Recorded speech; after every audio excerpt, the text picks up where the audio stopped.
Now let's take a look at finding input values through solving equations.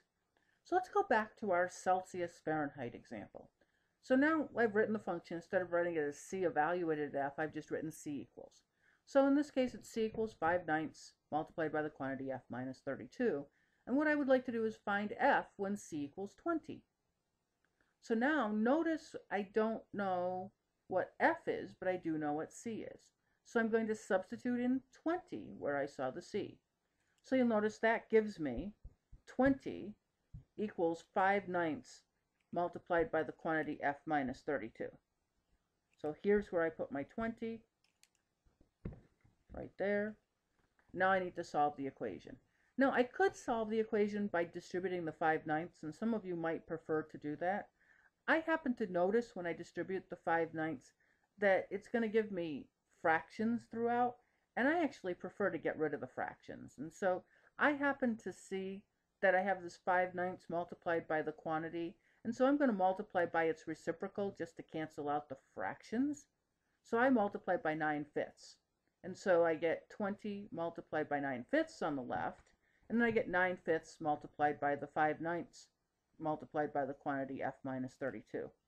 Now the 9/5 and the 5/9 are going to cancel out. The math on the left-hand side is nice. It gives me 36. And so I get 36 equals f minus 32.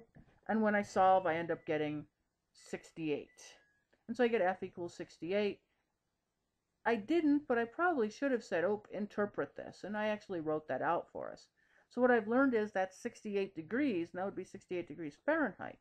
So what I learned is 20 degrees Celsius is equal to 68 degrees Fahrenheit.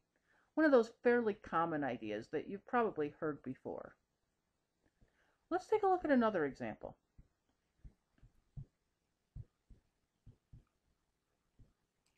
As soon as I get my mouse to move down a little bit here. There we go. So now suppose y equals 1 divided by the square root of x plus 3. I'd like to find a value of x that results in y equals 5. I'm going to do this two ways. One way is I'm going to substitute in the 5 first and do the algebra. So I get 5 equals 1 divided by the square root of x plus 3. Now what I'm going to do is I realize that when I have a fraction and I have also a square root, in this case the square root is completely in the denominator, and so I don't have a square root and something else in the denominator.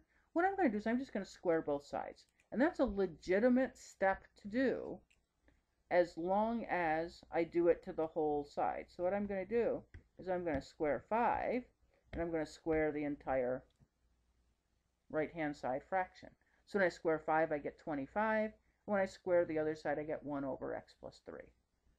And now remember, when I want to solve an equation of this form, probably the best thing to do is put the 25 over 1 and cross multiply. And if I cross multiply, I end up getting 25 multiplied by x plus 3 is equal to 1. Distribute gives me 25x plus 75 equals 1.